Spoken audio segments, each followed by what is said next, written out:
Hello, everyone. Welcome to today's talk by Tim Winter, sponsored by the Central Asia Working Group under the auspices of the Institute for East Asian Studies at UC Berkeley. This is an initiative that aims to bring Central Asia into focus by fostering campus-wide dialogue between faculty, visiting scholars, and graduate students working on the region. Before introducing the speaker, I just want to say that you can type in your questions by clicking the Q&A tab. I will try and get to as many questions as possible at the end of the talk. For any technical issues, please use the chat tab at the bottom of your screen. Our speaker today, Tim Winter, is an Australian Research Council Professorial Future Fellow at the University of Western Australia and Fellow of the Australian Academy of the Humanities. His work addresses how the past comes to be constructed and reconstructed for public audiences and for diplomatic, geopolitical, and nationalistic purposes.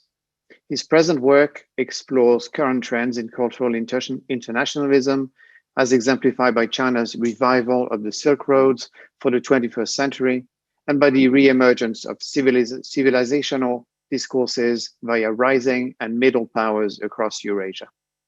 He is the author of Geocultural Power, China's Quest to Revive the Silk Roads for the 21st Century, published by the University of Chicago Press in 2019, and The Silk Road, Geocultural Past, Geostrategic Futures, to be published by Oxford University Press in 2022. His talk today, entitled The Geocultural Politics of the Silk Road, looks at the emergence of China's Belt and Road Initiative as a platform for studying and curating the culture and history of others. Tim, welcome.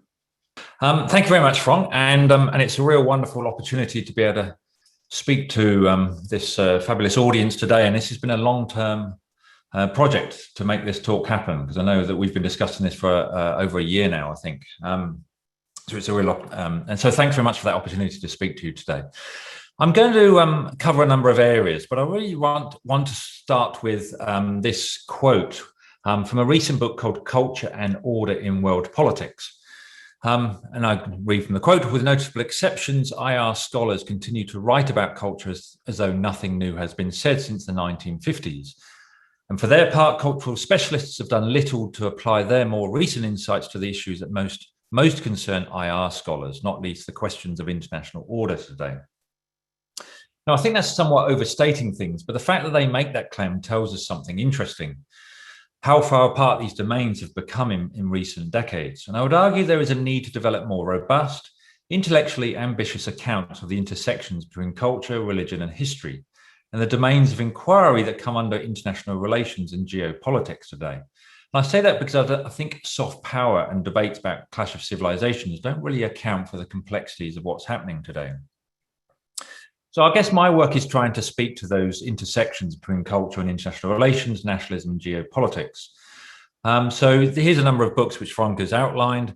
So it's really developed into a 3-book project, and with a third one which sort of opens up to more what's happening across Eurasia, and this space of competition and collaboration between a number of countries that's happening around geocultural histories.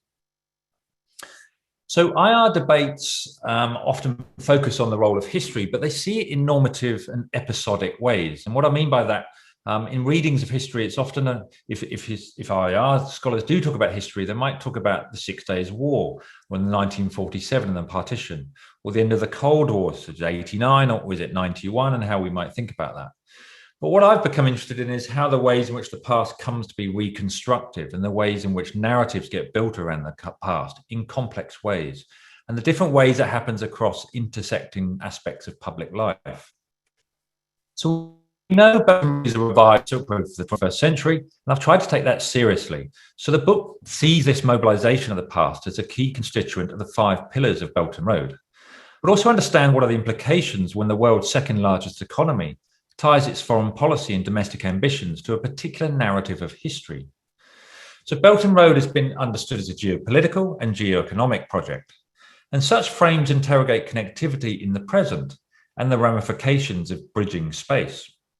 But approaching Belt and Road as a geocultural project combines a spatial reading with a critical interpretation of the strategic interests in conjoining past and present, a temporal analysis that also considers this as an endeavour in future making. So if BRI is about reviving the Silk Roads for the 21st century, understanding what this means involves addressing the Silk Road as a constructive narrative of pre-modern history and unpacking its naturalization in international affairs and policy, popular culture, and even in academia. So the Silk Road sits as a fascinating and enigmatic concept for reading the past. And I've spent 4 years trying to work out exactly what is the Silk Road. So the book really discusses it as a geocultural imaginary of a Eurasian history, built around themes of connectivity, transmission, and dialogue, and a highly romanticized depiction of over 2,000 years. It's neither national, imperial, or global in its formulation. So in its rise to global fame, the Silk Road has become a highly ambiguous, confusing, enigmatic narrative of the past and operates as one of those conceptually elastic terms, such as sustainability or resilience does today as well. And that's very much been part of its success. And yet within this elasticity and ambiguity, endless definitive and forceful claims are often being made. So it's interesting to see that Chinese scholars today proclaim the Silk Road opened in 139 BCE with the expeditions of Zhang Xian. And yet Iranian historians would claim that Persia was the center of the Silk Road by pushing its timeline 4 centuries further back. And why does China today proclaim that Xi'an is the eastern terminus of the Silk Road, whereas Japan claims it reached Nara? And if we looked at Silk Road books from the 1980s, authors then argued that the route deteriorated and even closed once maritime trade started. And yet 30 years later, Silk Road authors argue for a maritime Silk Route that stretched through to the 19th century. And by what criteria do Norwegian scholars talk of a Viking Silk Road? And if Ferdinand von Richthofen, who coined the term in 1877, used the term to describe trade routes between Han Dynasty China and the Roman Empire, why is it that 40 years later, did National Geographic magazine identify Marco Polo as the quintessential traveler of the Silk Road, even though he journeyed over 1,000 years later? Why, at the end of the Cold War, does Oman suddenly claim to be a key hub of a maritime Silk Road? And by what criteria does Poland become a key location for a Silk Road exhibition in 2019 in Beijing? But most confusingly, I think, are 2 books that were published around the same sort of time. So Colin Renfrew's book here, well, he writes the preface for this book, Reconfiguring the Silk Road, talks of antiquity, mostly focusing on Central Asia. And yet around the same, and as a Cambridge professor giving the introduction to that book, but around the same time, Peter Frankopan's book on the Silk Road, which has become an international bestseller, stretches the narrative right through to the 20th century and has lengthy discussions on World War II, the role of Lenin, and even right through to Tony Blair. So to discuss that evolution of this concept since the late 19th century, there's a couple of publications there that track it and the ways in which that concept has evolved through a number of different contexts, whether it's international diplomacy, nationalism and identity politics around that, or through more popular culture forms such as history, heritage, and film and cinematography. So what those start to really reveal is that geocultures form in the intersection between historically situated popular cultural forms, institutional practices, and different forms of materiality. And I won't go into details about that now. But what is also distinctive about the Silk Road is the ways in which it's evolved in the 20th century as a narrative that embodies certain values and ideals and represents cross-cultural dialogue. It's become a metaphor for peace and international cooperation. It stands for a dialogue between civilizations, cosmopolitanism. In the West, it particularly a narrative about East dialogue rather than intra-Asian history, which is more often the case in Asia. And it's also a history of peaceful interpolity relations. And for that reason, it became popular as a platform for cooperation and diplomacy during the 1990s and the 2000s. But of course, as we also know, during that period, it also emerged as a foreign policy strategic narrative that a number of countries picked up and developed, and particularly in the aftermath of 9/11 and the increasing centrality of Central Asia to international affairs. And it's these different elements that come together in Belt and Road this idea of history in different ways, but also the use of it as a foreign policy. So one of the things I've argued in the book is that this is doing a lot of political work domestically within China. And the idea of the Silk Road has become central to the construction of a cultural infrastructure of great pasts. And there are a number of key cities that are indicative in that way. But it's also become a platform for building diplomatic ties, whether that's bilateral or multilateral. So the book that was published in 2019 discusses the idea of shared values as the platform for building Silk Road alliances. And I would draw a comparison there with the narrative of the Indo-Pacific, which are often identified by IR scholars as being values-based regionalisms. And this, as this page from a website, silkroadfutures.net, indicates, involves multiple actors. And I think this is one of the ways in which this takes us beyond ideas of cultural diplomacy in terms of the ways in which the international number and the different institutions and popular cultural contexts, whether it's media companies, have taken up the Silk Road that transcend any linking of the nation to ideas of culture and therefore cultural diplomacy. The Silk Road also finds its material form in various ways in the contemporary era. And so what you see here are the Silk Road World Heritage sites, which have been identified, put on World Heritage tentative lists, but also in those blue dots already listed as World Heritage corridors that stretch across a number of countries. And what we see in this slide is how they overlay with the Belt and Road corridors. And again, I've talked about that much more in the book, and the consequences this has for regional development and the linking between the different pillars of BRI. But in the case of the Maritime Silk Road, what we're also being seen is that narrative being molded into shape today. So the idea, again, here of the centrality of popular culture. So projects such as the UNWTO of mapping out a maritime Silk Road, as you see in this map, even though there's hardly any academic consensus of what constitutes a maritime Silk Road, this is being picked up by a number of organizations, including the UNWTO. But interestingly, you might note here there's absolutely no representation of Africa in this trans-regional, transoceanic history. Well, what I want to focus on today is the Silk Road as a platform for cooperation in fields such as archaeology and the conservation of historical sites, and about developing particular narratives about the past through those mediums. So the new era of Silk Road heritage diplomacy has been emerging in recent years, and it's both maritime and land-based, and it's a search for histories of connectivity and the construction of friendship claims in the 21st century, those that stretch back centuries apparently, in ways that rewrite history in quite interesting ways. So what we're also seeing then is the emergence of Chinese international aid across sectors dealing with this history and culture, what often becomes South-South cooperation. And in the second talk I'm giving today, I'll talk about that more extensively. So what you see in this example is Chinese projects in Nepal that happened on the back of the earthquake that happened there a number of years ago. So today we're seeing a dramatic increase in the internationalization of Chinese archaeology, conservation, anthropology, and other domains of the humanities. But what this map doesn't show you is the maritime area, which is also gathering momentum.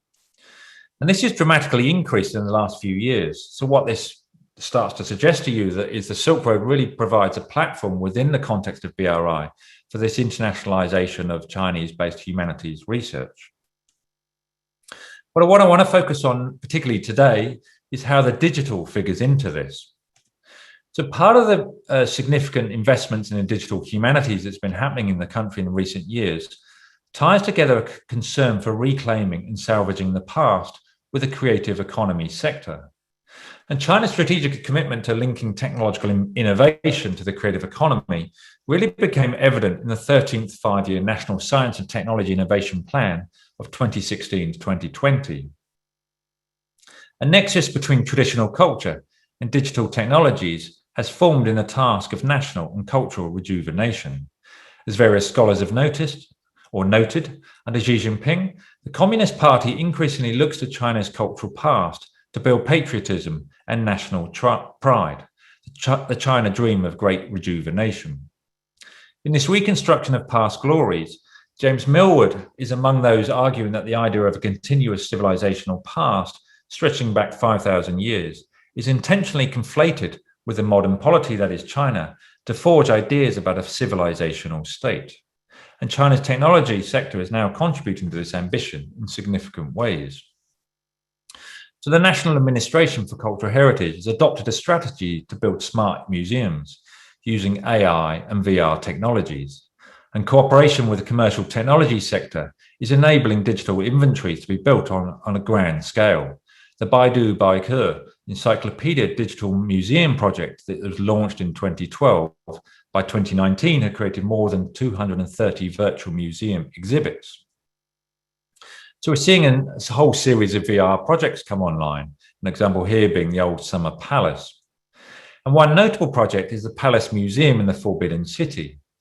So for the 600th anniversary of the Forbidden City in 2020, high-resolution scans of around 100,000 artifacts were made to provide the content for VR exhibitions using 5G technologies. In late 2017, the museum also launched its first digital gallery space, the Hall of Mental Cultivation, that used a large-scale immersive virtual reality theatre, VR headsets, touchscreens, and AI technologies, including voice and facial recognition. In Xi'an, the home of the Terracotta Warriors, one project involves facial recognition software, reproducing visitor faces in terracotta form. And I would argue that we need to see such examples within the context of vast investments in VR or AR technology in China, with the country estimated to account for 30% of all global spending on these technologies in 2020. It is estimated by the end of this year, more than 85 million headsets will be in circulation.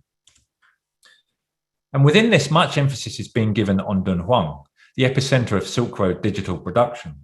So in 2016, Dunhuang Research Academy launched the online digital library and VR site eDunhuang.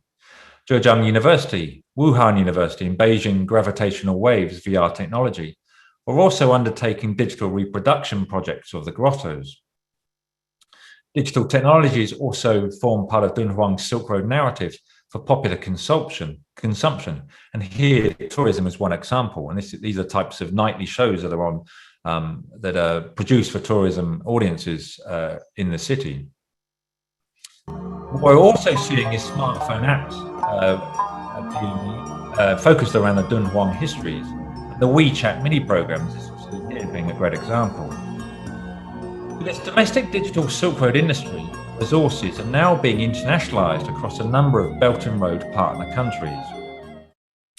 So if we go back to these international projects, part of the workflow of these projects, such as in Nepal, involves the digital scanning of objects, with contracts stipulating that intellectual property rights are to be shared or held with a funding agency, a situation that means Chinese agencies are steadily building digital collections of objects, buildings, and landscapes from around the world. And this forms part of a much larger international digital scanning program. In recent years, Tencent has digitally scanned content from Bangladesh, Brazil, Greece, Kenya, and Mongolia. The National Museums of Kenya, for example, has been building an open digital library using the support of Tencent.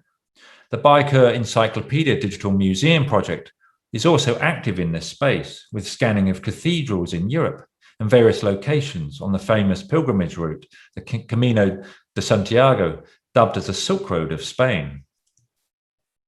And if we turn to Egypt, I'm sure that you saw that parade. I'm sure a number of you saw that parade that took place, I guess, about a week ago now, and the movement of the mummies to the new museum. So the original Museum of Antiquities in Cairo that was built in 1902 was designed by a French architect and constructed by an Italian construction team. And some books such as Reed document these fascinating histories. But if we look at the museum today, that's estimated to be budgeted around $1 billion, it's interesting to find that around 3/4 of the funding to that project came from the Japanese development agency, JICA. We might ask why that is and how that's shifting the global landscape of heritage diplomacy and museum diplomacy. But I talk about Egypt because the first ever Chinese archaeological project in the country has also begun in recent years, with surveys and excavations undertaken at the Temple of Montu in Luxor. So with Egypt being a key Belt and Road partner, the project enabled Chinese researchers to showcase their digital surveying and mapping methods. And it's also become a platform for using the language of civilizational pasts as a basis for strengthening bilateral ties. And there are various further examples I could give to this, but the broad trend that I'm pointing to is also captured in this UNESCO quote. Chinese archaeologists, for the first time, have led relevant countries in Asia, Europe, and Africa to discover foreign archaeological remains and conduct systematic research by comprehensively utilizing the remote sensing observation technologies, satellite navigation systems, and geographic information analysis system, and based on literature analysis and technologies and methods for space archaeology employed in the field survey. It is of a great milestone significance to improve international cooperation and research conducted by the Chinese scientists along the Belt and Road to develop the new model of research techniques and methods in space archaeology.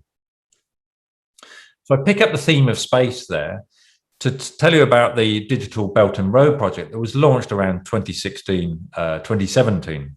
And this ostensibly uses satellite imagery that has 8 working groups. And it's been conceived around the key theme of the development corridors of Belt and Road, notably the China-Pakistan Economic Corridor, where a lot of activity has been happening in recent years. And its heritage-related collaborations are explicitly oriented around the Silk Road narrative, with early projects established with Tunisian and Italian partners. So in Tunisia, large-scale, high-resolution surveys have been conducted using data from both the Galfan and Sentinel satellite systems, and 10 new archaeological sites were discovered through those programs, with irrigation channels, dams, tombs, fortifications among the identifiable structures.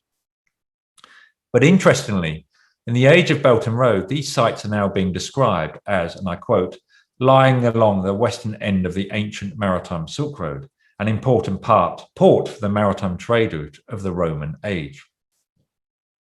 But this grand surveying extends to deep water submersible missions.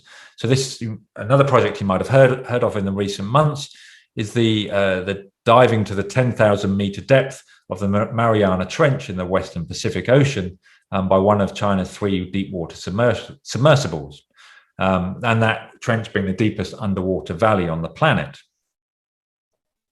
And this is also connects to China's really significant investments in recent years in the search for shipwrecks in South China Sea, in East Asia, and more broadly towards Southeast Asia. And the major investments the country is making in ocean bed surveying, as you see from a number of centres that have opened in the last decade or so.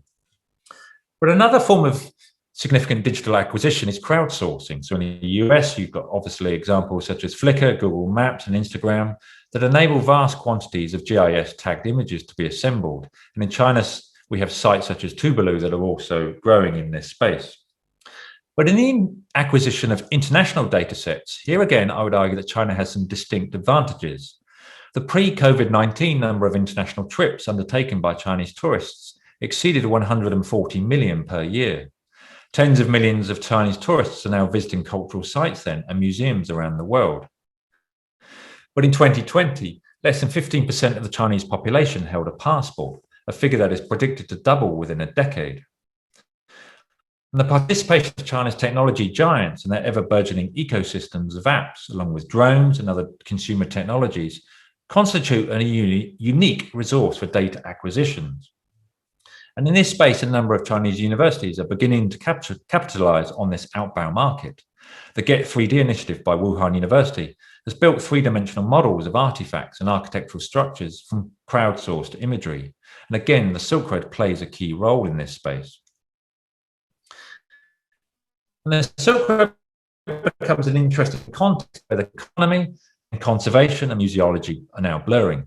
So this Maritime Silk Road project at the University of Nottingham in Edinburgh is an interesting example of this, that uses virtual museology and gaming and really speaks to that idea of a maritime Silk Road as an unstable and fluid history. The team is also using crowdsourcing approaches, and part of the workflow of this project involves more than 300 3D models of cultural sites and museums across Southeast Asia and East Asia. So for the project you see here, The aim is to pull in extensive imagery from traveling tourists that are uploaded and processed using AI technologies. And these digital maritime Silk Roads are particularly in project for the Guangdong, Hong Kong, Macau, Greater Bay Area, where the creative economy is being identified as a key strategy for the future. And I could offer many, many further examples, but what I want to turn to in the remaining few minutes is to think about and how the question of how we are to interpret these developments. And I would argue that through the Belt and Road Silk Road nexus, China is on its way to becoming a member of an elite group. And this is critical to my argument. Those few countries that have had the resources, the ambitions, and the geopolitical circumstances to extensively survey, classify, and exhibit the history, religion, lands, and culture of others. I make this assertion to suggest that such developments require our critical attention. In certain ways, Belt and Road scholarship has become an ideological battleground, whereby accounts put forward by think tanks and in many academic journals and books seem to increasingly reflect the fractious contours of a US-China rivalry and the growing cleavages over how to interpret the ways in which China and Russia now challenge a liberal order that emerged after World War II. But the geocultural dimensions of Belt and Road resist such simple camp-based analyses. The geocultural politics of Silk Road pasts are fluid, and being ideational, they are only becoming manifest over time.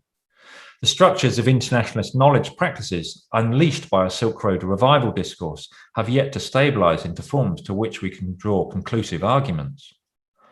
But given the scale of Belt and Road and the expansive elastic nature of the Silk Road, the various historical periods, places, modes of connectivity, and the narratives of religion, culture, and civilization that can be brought under its umbrella, I would argue there is an analytical merit in reading today's developments in historical terms and ask whether we are seeing a cultural dynamic emerge that echoes late 19th century Europe or even early 20th century Japan. Here, though, in anticipation of my comparative frame being misunderstood, because of the intellectual baggage the term empire carries today, I emphasize that I've intentionally developed the term geocultural as an analytical category to speak to historical familiarities, but at the same time help resist today's developments being unhelpfully enclosed within the familiar past dependencies of interpretation. And so to briefly reflect on these examples of digital acquisition and creation that I've outlined, two themes are pertinent. First, what we see in the Silk Road today are familiar patterns of knowledge production and the curatorial practices that stabilized around the cultural remnants of history gathered from across regions and continents, material worlds which come to be assembled into particular narratives and epistemologies about self and other, and about the achievements, legacies, and inheritances of past cultures and civilizations. The second theme pertains to the visual economies that contribute to these processes. Post-colonial theorists have long grappled with intertwined histories of empire and vision. This literature has demonstrated how maps, photographs, film, and artworks formed part of the technological paraphernalia of colonialism, both in Europe and Japan. Extending outwards from Said's initial reading of empire as a way of seeing and knowing the other, scholars have elicited how the ideologies, desires, and structures of colonial power came to be undergirded by particular visual technologies. As Deborah Paul notes, discourses of race, people, and civilizations took shape around a colonial visual economy. Sumathi Ramaswamy also reminds us that European empires were image-making, image-consuming, and image-collecting regimes.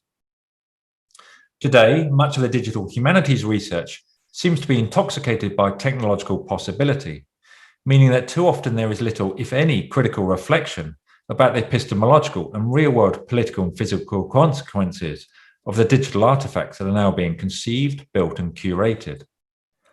The rush to digitally capture land and ocean under the guise of Silk Road histories, I would argue, perpetuates 19th century assumptions and ideas about photography and maps as instruments of objectivity, which extended beyond the capturing of people and places as documentation to the processes by which lands and populations and history itself were being constructed.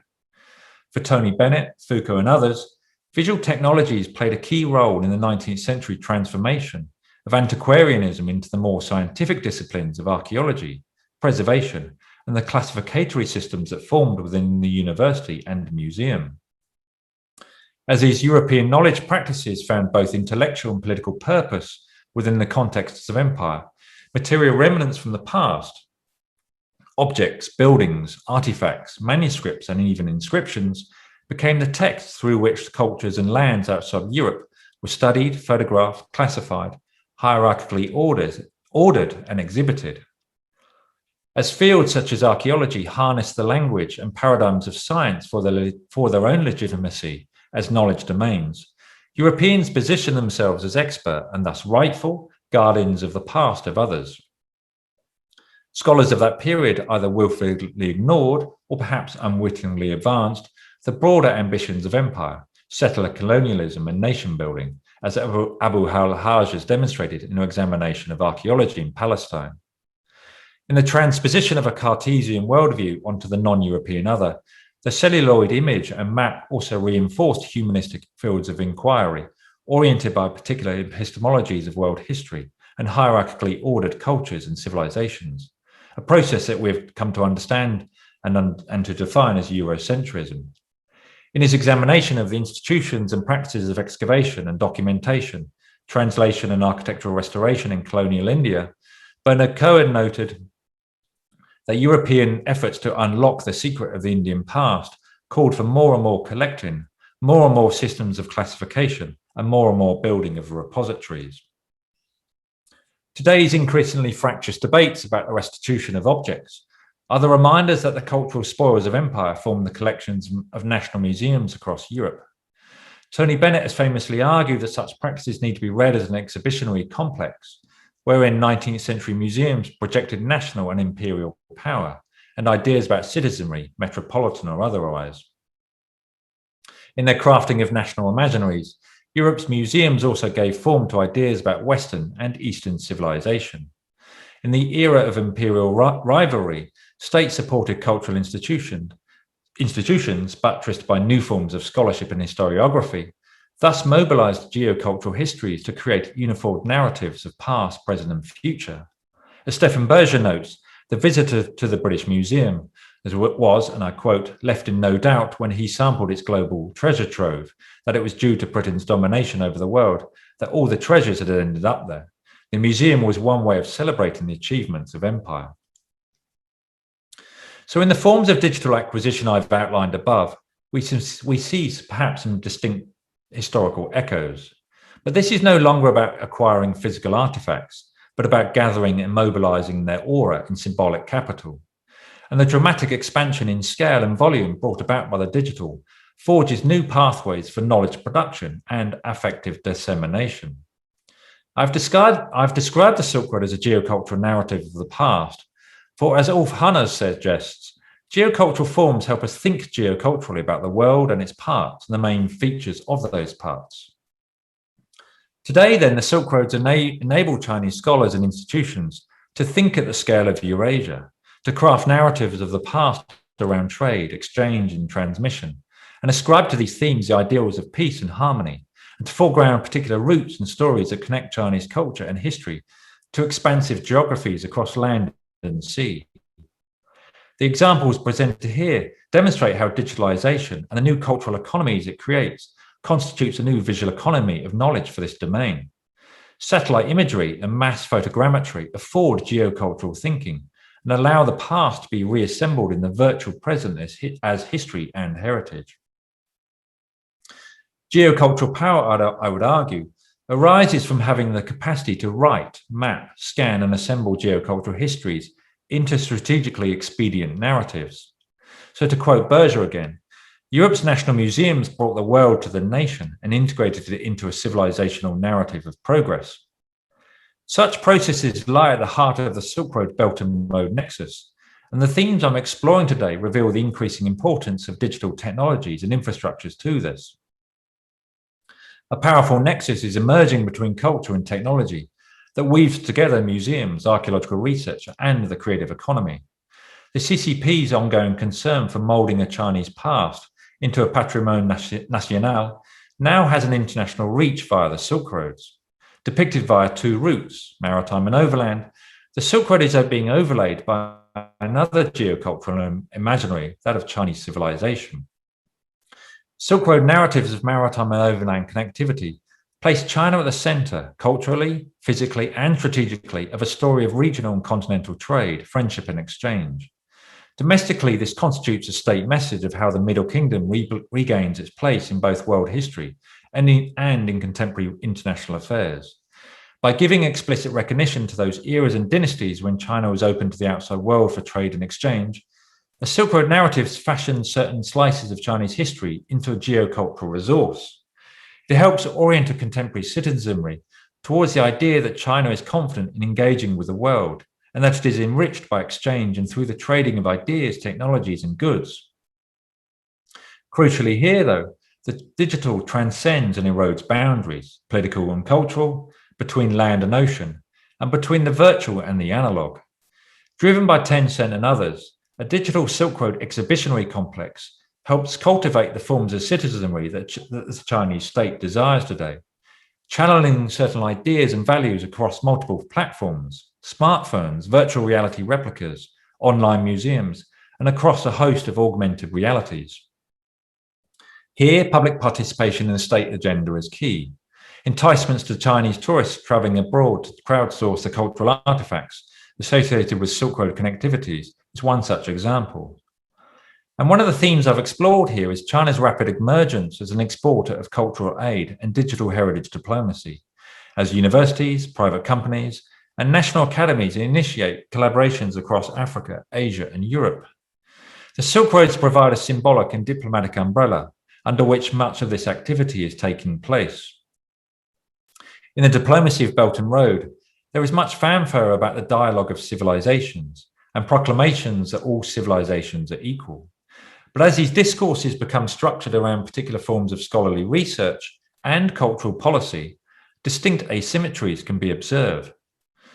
Across a contemporary political landscape, histories being studied, and across the technologies being used to record and interpret them. China's deep history and the broad geographies across which the impact of its culture has been manifest are today coupled with the relative power the country holds in the region. As such, then, in the discourse of civilizational equity and mutuality offered by China to its regional partners, such as Bhutan, Pakistan, Kazakhstan, Sri Lanka, or Cambodia, there are multiple imbalances, economic, political, and cultural. And my argument today then centers around how this is significantly amplified by asymmetric digital infrastructures. The language of the Silk Roads is one of cultural routes and corridors, a concept that supposedly speaks to historical flows and mobilities. The digital capacities for surveying, GIS, big Earth data, terrestrial and ocean bed LiDAR, carry real risk of creating the forms of cultural violence familiar to the 19th century. Operating at the intersection between archaeology and cartography, colonial surveying was about mapping out territories and histories, processes that form the bedrock of collective identity and narratives. Today, China engages with sovereign nations, and it's highly unlikely that mapping out the Silk Roads would lead to independence movements in decades to come. The geocultural politics that we need to attend to is about routes, networks, and corridors. Geocultural digital cartography forms part of the process of reassembling space, culture, and time in such ways. GIS is now pivotal to state submissions to UNESCO, processes that demarcate regions into zones of administration. And the political life of digital cartography now also extends onwards, underwriting subsequent management and sustainable development policies, as well as the forms of legislation that flow from national or UNESCO accreditation. The transcultural, transboundary nature of the Silk Roads adds new layers of complexity to such processes. We might consider, for example, some possible implications of a digital Silk Road geoculture being overlaid onto those broader areas where localized tradition and culture constitute resilience against state power. As with analog maps, digital cartographies create ontologies of space, not just in virtual worlds, but for the people whose lives are materially transformed by digital creations that structure cadastral affairs, paradigms of development and conservation, and in their transnational formulation, potentially open up new territorial porosities and constitute an auratic backyard geography, to borrow from the terminology from Franck's forthcoming paper in Geopolitics. The question then arises of how these histories are to be written, mapped and documented, and of course, who by. Will ideas of civilization infused with notions of progress and moral certitude find their political legitimacy in digital scopic regimes that too often circulate within expert circles as politically inert tools? Asia's smaller countries lack the resources, skills and technologies to compete with China's fast developing digital infrastructures. As the country's universities, academies and technology sector take up Silk Road geocultural paths, there is a distinct likelihood that narratives of Eurasian history, both maritime and land-based, become Sinocentric and built around centres of culture and civilization. But given others in the region, India, Russia and certain members of ASEAN, are cognizant of such potentialities, the crafting of history will likely remain a space of resistance and contestation. The technologies of remote sensing, AI, VR, LiDAR, and GIS are the epistemic paradigms by which Silk Road histories are being constructed and contested today. The fast-growing digital divides across the collaborations of Belt and Road mean that certain events, locations, and interpretations gain ascendancy, with others forgotten or recrafted for expedient purposes. Such developments thus raise important questions for future studies concerning the degree to which the hierarchies of culture and civilization, familiar to the 19th century European historiography, regain currency today, albeit with very different geographies. The ways in which the Silk Road weaves together domestic vision of a glorious civilizational past with depictions of others raises important questions about how cultures, people, and regions will be indexed against one another. One of the problems of the Silk Road is that it constructs Central Asia as the bridge between East and West, a crossroads between which great cultures of world history, Egypt, China, and Greece being such examples, emerge, rather than a region that has its own civilizational past. Beijing promises its Belt and Road partners mutual respect and a dialogue between cultures and civilizations. In so doing, and in its cultural internationalization today, China has the potential of addressing, even rectifying, some of the epistemological violence inflicted on people and land subjected to periods of colonialism. As I've argued in the book, activating the Silk Road within such a vast political economy of trade and capital investment holds real possibilities for rewriting world and regional histories, recalibrating discourses about East and West, centres and peripheries, declines and redemptions.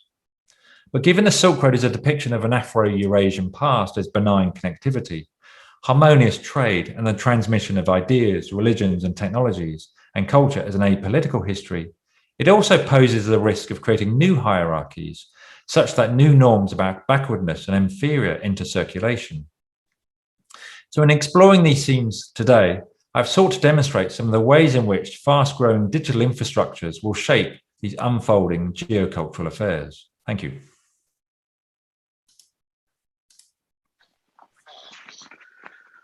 Thank you very much, Tim, for this fascinating talk and very, very richly detailed. I really like the way you deploy the concept of geocultural in order to disentangle it from kind of repeating ideas of colonialism or imperialism, and I think you did an excellent job there. While I wait for questions to filter through, I have to say I wasn't really. I think a lot of people would be surprised by the amount of investment that's been made by China in terms of the digital. And you said that kind of that China has kind of brought in new methods, new technologies to convey this sense of history or museum representations, historical representations.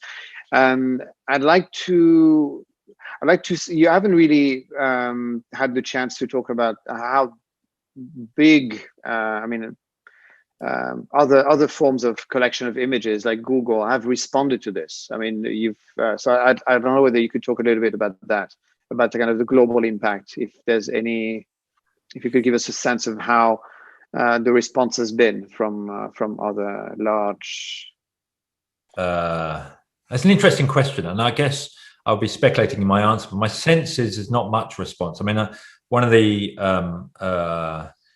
my experiences of academia is that the Belt and Road has been so dominated by political science and international relations theory that other aspects, whether it's education, medical agreements, obviously we've got a lot of attention now being given to the health Silk Road because of COVID, but the other aspects of BRI so often sort of don't reach academic discussion, let alone beyond the corridors of academia. So the ways in which this revival of the Silk Road and the cultural infrastructures that it's generating have yet to receive that kind of attention.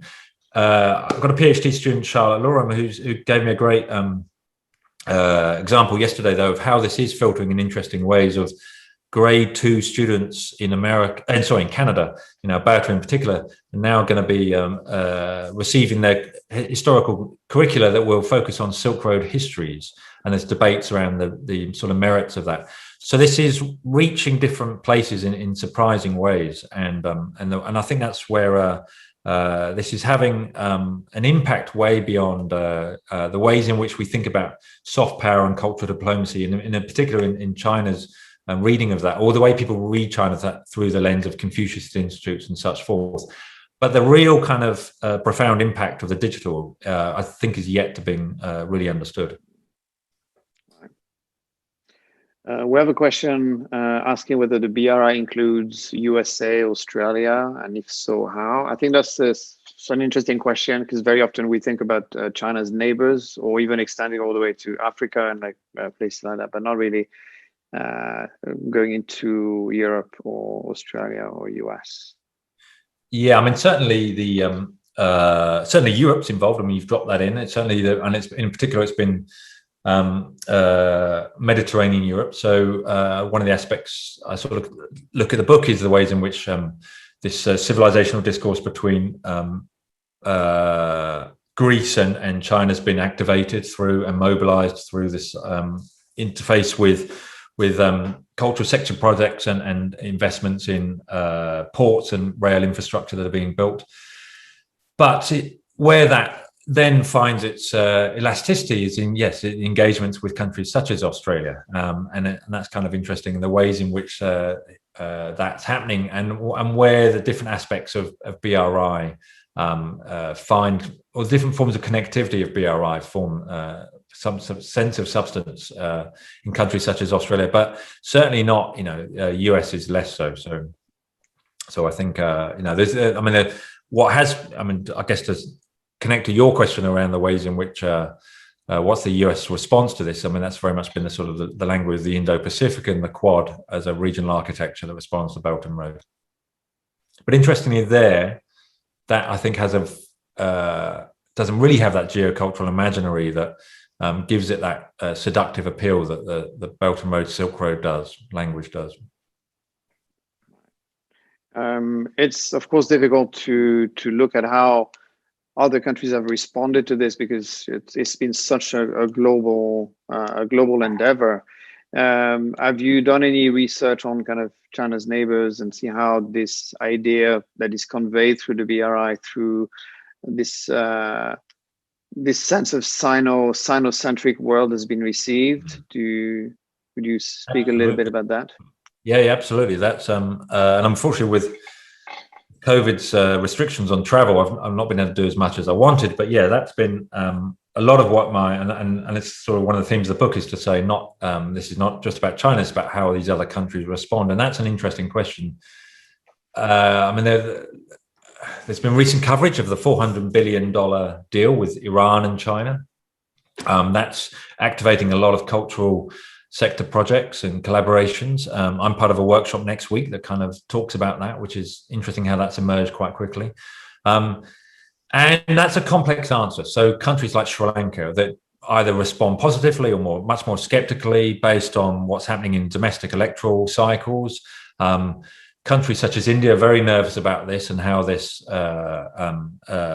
encircles India, both in terms of strategic and infrastructure ways, but also in terms of the ways in which it builds narratives of the Indian Ocean region. So the Project Morsam collaboration that now, as I understand, involves around 39 countries is a direct response, and that's based on Indian Ocean trade winds histories, and that's a sort of geocultural narrative to build a strategic architecture for the Indian Ocean that puts India at the center of these geographies. Indonesia is also responding in ways that try to center Indonesia in these geographies of connectivity, both historically and contemporary. So they're pushing spice histories, for example, as a way to engage with regional partners, and also I think it's interesting in the ways in which, and one of the themes I've sort of looked at in my research is how this international connectivity around history is sort of reconstituting ideas of Indochina for regions such as Southeast Asia, as in these are kind of these great civilizational histories that reach into Southeast Asia today, and how that language is kind of stabilizes through these countries using this history and connectivity to reconstruct these geographies in certain ways. So I think countries such as India are cognizant of that and aware that that's something they need to respond to in explicit ways. We have a question about religion. Let's see. Could you say more about? Let me just read it. Your presentation only briefly mentioned religion, but I wonder if something more could be said about this category, which is more problematic than civilization for a series of obvious and less obvious reasons. In particular, Islam. Does Beijing's project include any Islamic heritage sites in Central Asia or the MENA, for example? So I think, given the situation in Xinjiang, I think that would be a very relevant question. Yes, I mean, these are all big questions, right? But yes, absolutely. I think I mean, we talked before going live about the centrality of Buddhism in this geography of connectivity, and one of the themes, if you're thinking about the Silk Road history in Asia rather than looking at it as an East-West dialogue, then it's often the connections between India and China are understood through histories of Buddhism moving across regions and the historical connections there. But yes, it certainly extends to Islam as well, and that's particularly interesting in the context of maritime Islam and the connections between the Middle East and Southeast Asia that are also being activated today through these languages of roots, cultural roots, as countries respond to this. But in the case of China, yes, that's strategically deployed or mobilized when China is engaging with sort of Islamic majority states. So countries like Pakistan, etc. This has been interestingly, so Zheng He becomes a celebrated figure of historical connectivity as a Muslim eunuch, even though he sailed the maritime Silk Road, as it's called. But the connections of the CPEC are primarily overland between China and Pakistan. But so these geographies of Islamic and histories between sea and ocean, ocean and land, become increasingly sort of and interestingly dissolved and collapsed in this kind of broader Silk Road geography of connection. But then when we go further, and you mentioned the MENA region, absolutely, I think this is a really interesting moment where this gives visibility to the global influence of Islam in a way that pushes back on the ways in which that's been framed by the West in recent decades for obvious reasons. So what's happening in places like Abu Dhabi and the huge investments in cultural infrastructure that they're putting there is all very much about putting Islam on a global civilizational register and puts it alongside other sort of regions in the world history. And that's about not just, so what this also does is open up really interesting questions about how we think about civilization. Is it this, contained geographically identifiable domain, or is it about understanding them as connections and routes and corridors and flows, etc., and transmissions, which a number of scholars have sort of thought about in recent decades. And I think what we're seeing is that entering into cultural policy on the back of these strategic connections that are being built by countries today. The Silk Road you mentioned is a very elastic concept. but it places China at the center. This has had repercussions for neighboring countries. The one person asked a question about, or mentions the claim that Korean kimchi is a Chinese product, or that Korea was part of China. I've heard similar issues with Mongolia, when Mongolian cultural aspects and very proudly held are claimed by China as being Chinese. So I don't know whether you could talk a little bit about that, how the kind of blowback has been on that. Fighting back against that. Yeah, that's also a fascinating set of developments, and going to be, I mean, anybody's interested in these types of issues, these are fascinating PhDs to be done, because that the impetus and momentum in various parts of Asia, obviously in the sort of post decolonization decades, was about nation building and constructing those imagined communities in the second half of the 20th century.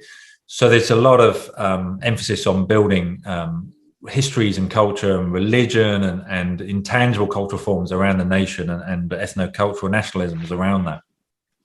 So this language of shared histories, shared culture, shared heritage kind of gets overlaid onto that in interesting ways. And it's not to say that this nationalist imperative suddenly becomes lost. The two are interfacing in quite complicated ways.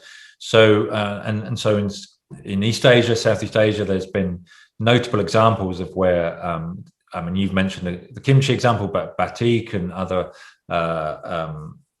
all sorts of histories that obviously don't align with any sense of a modern national cartography, then get ascribed, because the UN system requires state parties to nominate and to legislate around these types of historical forms. And so how does that relate to this language now of roots and connectivity? So I think that's going to be an interesting space to follow, where it's both a space of competition and collaboration. And so UNESCO is trying to encourage that collaboration because of this ways in which UNESCO was set up to use education, science and culture for international peace after World War II, and develop tolerance and the values of cosmopolitan engagement. But what's happened, particularly in Asia, is the ways in which it's been mobilized to build strident nationalism. So that's a trend that the UN's and other agencies are trying to push back on. So this language of shared and root and connectivity is an attempt to do that.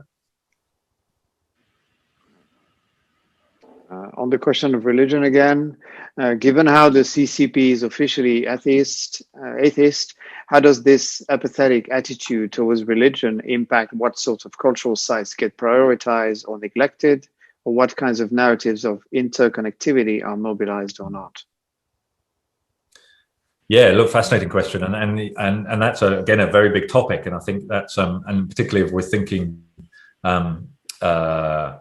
multiple religions, right? But also, I think beyond religion, it's spirituality as well, in terms of non canonical religions that we also need to engage with in that question, and how those might be embraced or not by state-based institutions. So yes, I think the one of the ways I might answer that is to say that it's worth distinguishing between religion and the cultural infrastructure that's being built around religion. So then that's those kind of interesting questions around. So this somewhere like Xi'an is a great example of that, of the ways in which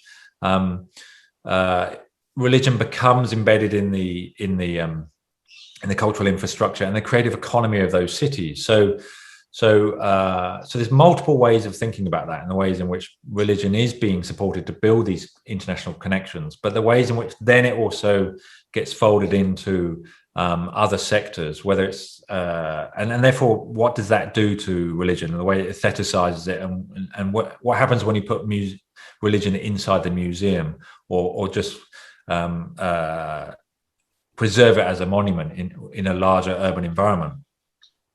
But then he's thinking about examples such as the Maritime Silk Road, and we're seeing an increasing interest in sea goddesses and the histories of that, in terms of telling stories of histories of connectivity, and how we think of the South China Sea as a historical region of connectivity, and how those are now being built across the region to tell this story of a maritime Silk Road. That's also a set of interesting developments. Right. A question asking you to, you seem to be using Silk Road and BRI sometimes interchangeably. Could you speak to how you are framing these terms in your work? Very big question. Yes, I mean,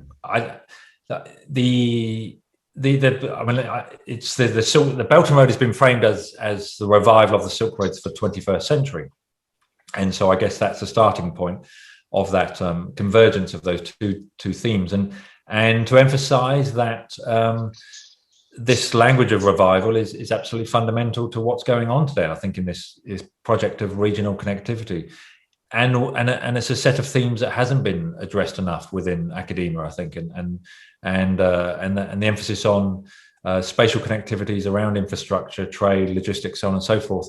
So this, so that's ostensibly what I'm doing is that through this most obviously through the people-to-people book projects, so on and so forth, but the ways in which those interface with the other aspects of Belt and Road, we need to see these as two kind of intersecting regional forms. Right. Another question I'm going to read. It said history is written by the victor. In this case, you seem to be positing that the rewriter of history, in this case, China, reframing the history of the Silk Road from a multi-node network to one with China as leader, could help China become the victor on its own terms by shifting regional attitudes and understandings and moving China closer to its goal of being accepted as the region's and maybe the world's center and leading power. You've touched on India, Iran, and Indonesia. How much do you find receptivity to China's ancient Silk Road narrative in other BRI countries? Yes, that's I'm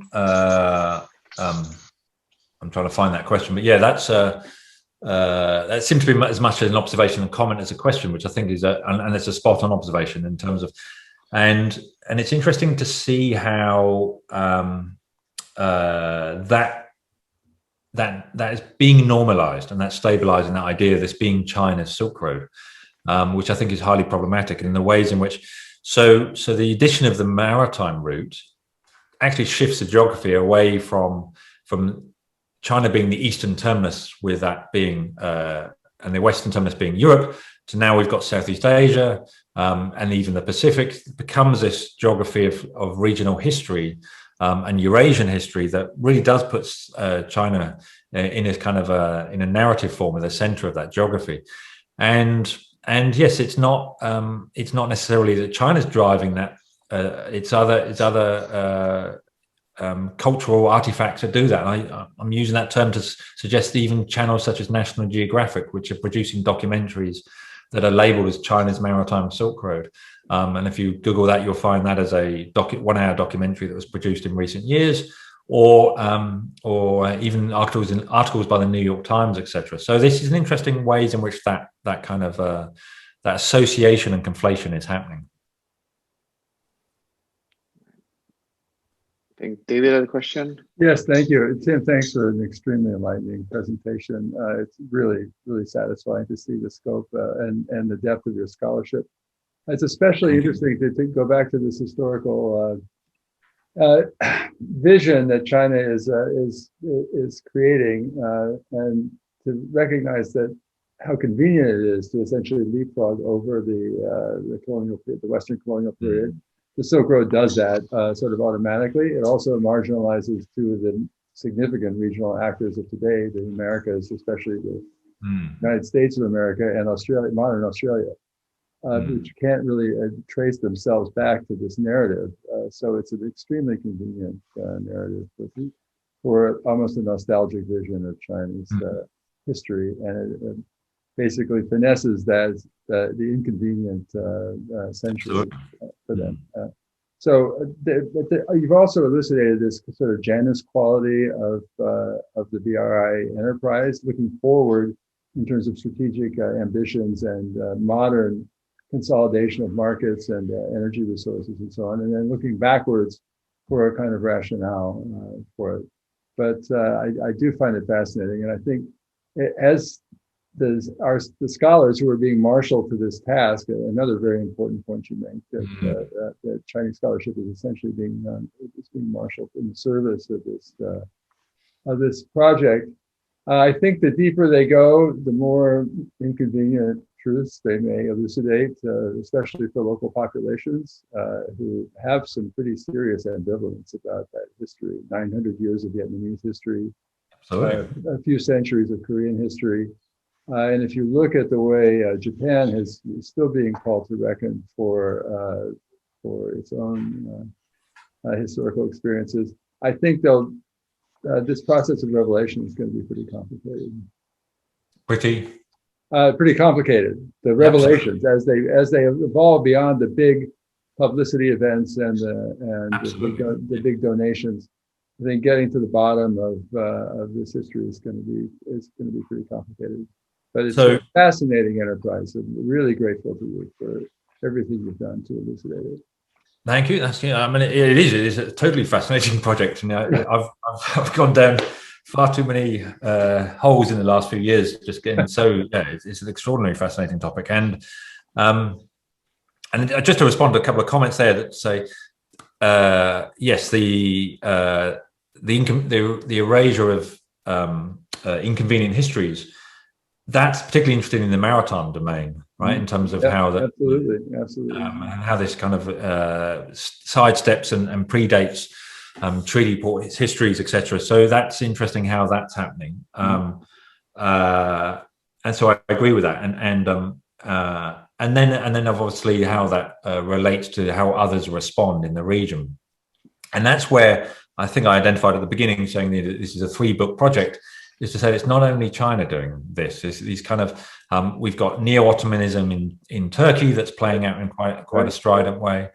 India, Iran, these expansionist histories it's a fascinating space of competition and collaboration, and using these international agencies to advance that. And so Eurasia is the epicenter of this process.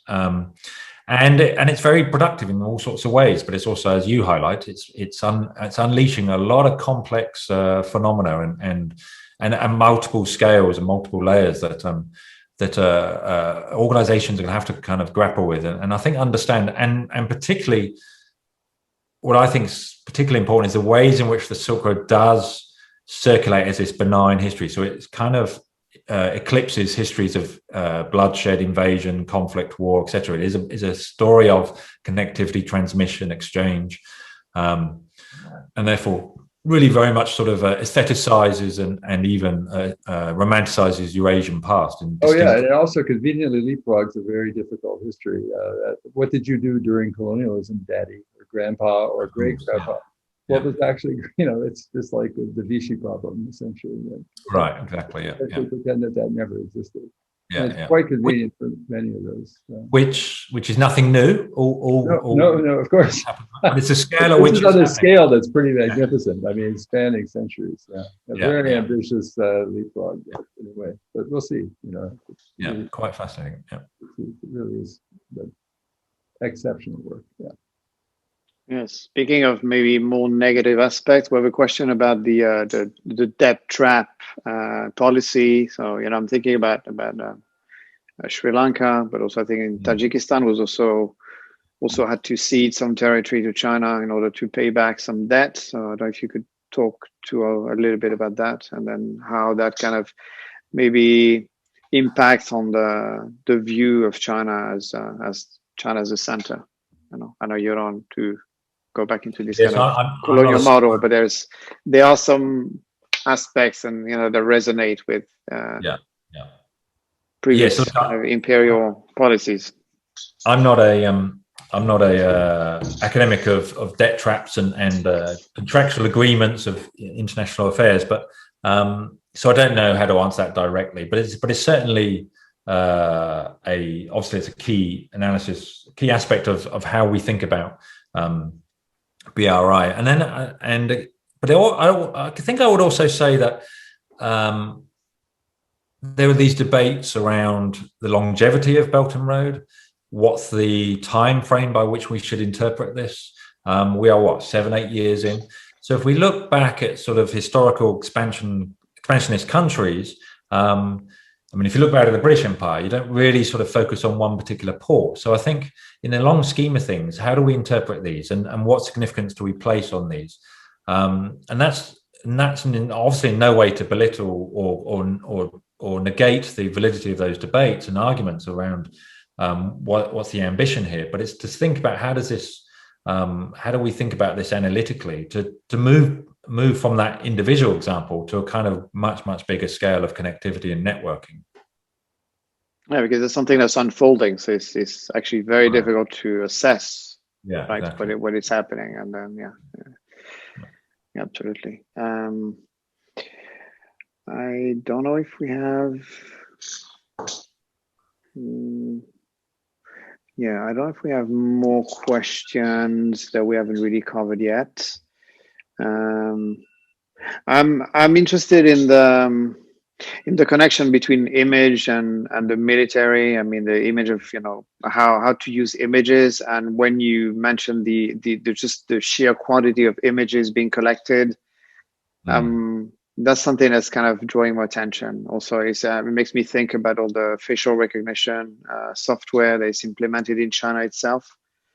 So I don't know whether you could talk to maybe the connection between social aspects of images and then and art. The connection between art and the military, which is I don't know whether you've read the book by Karen Kaplan called Aerial Surveillance. That's really, she really talks about that. She kind of looks at the connection between art and the military, which is really, it made me think of what you said. I don't know whether you could talk a little bit about that. Whether the connection, I mean, maybe not the connection between art and the military, but the investment that is being made to collect art and the similar investment that is being made, in terms of facial recognition. Yeah, I mean, that connection there. That's not something I've thought about in terms of certainly military. I mean, Sophia Kidd's got a book coming out on Belt and Road and Revival of the Silk Road and she's looking at sort of new creative forms and artworks, etc., in that space. So that's a project she's engaged with at the moment. But the link to military is not something I've thought about. I mean, the motifs of maritime naval power or naval engagement or maritime naval expeditions is interesting in the ways in which that's being refashioned at a time when obviously the country's building up its naval resources. So that would be an interesting thread. It's not one I've pursued in terms of thinking about that. But I guess one way to answer your question though is how this is figuring into AI as well, which is an important aspect, I think. And one of the slides I didn't show and I took out because of time is some of the AI projects that are linked to this crowdsourcing. So there are not only China, but this has become a space of international cooperation with, for example, the Russian government sponsoring some tourism projects in countries such as Armenia that are also about crowdsourcing material. It's ostensibly about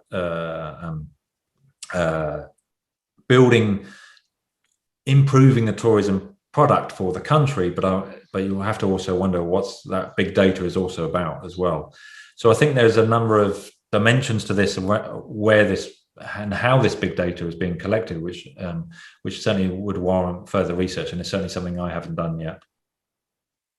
And in terms of the museums and the digital aspects of the interactive aspects of museum practices, that seems to be kind of something that China is implementing maybe before other countries, right? Or am I wrong? I don't know whether that's where I'm right. Am I right there? So. And so with then looking at it in the context of the pandemic, do you think China is really kind of an additional advantage now in terms of these kind of new practices that you can visit museums with that? Yeah, is it something you think other countries might be following? I think that's obviously COVID has given additional impetus to that, but certainly within the region, and this speaks to some David's comment of how the others respond, such as Vietnam. I think what I try to emphasize is that there's real asymmetries emerging between the resources and the scale of which, and the capacities that China has compared to the smaller countries around it. So that's and that's obviously going to be a productive space of collaboration and cooperation in coming years and decades. But yes, others are responding, but obviously at a much slower scale. I mean, if I look at Australian universities, they're just not even in the game compared to what's happening in other countries such as China. So yeah, I think that's a really important, and I think what I hinted at is how you can kind of produce world histories, right, through the digital, and how you can narrate and assemble in ways that and shape the narrative of that in quite fascinating ways. Right, and maybe attract different publics as well. If you make more interactive, you mentioned gaming, so maybe it's also a different way of approaching history and making it more approachable. Yeah, and the money that's going into that space of creative economy, particularly in the Greater Bay Area, is also, I think we're going to see a lot. That's going to be a big industry, very big industry. Right. Well, thank you very much, Tim. I think we're probably going to close here. There's a few more questions. We'll send them to you, so you'll be able to, if you want to, respond to people. So I'm going to thank you again for this really fascinating talk. It was very rich, and you sort of so many questions coming from different angles. It's such a big topic that you've kind of taken on.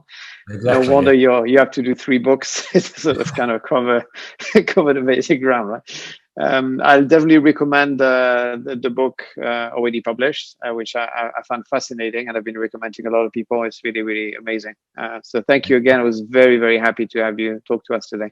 Thank you. No, thank you very much for the opportunity. Very interesting discussion. Thank you. Thank you.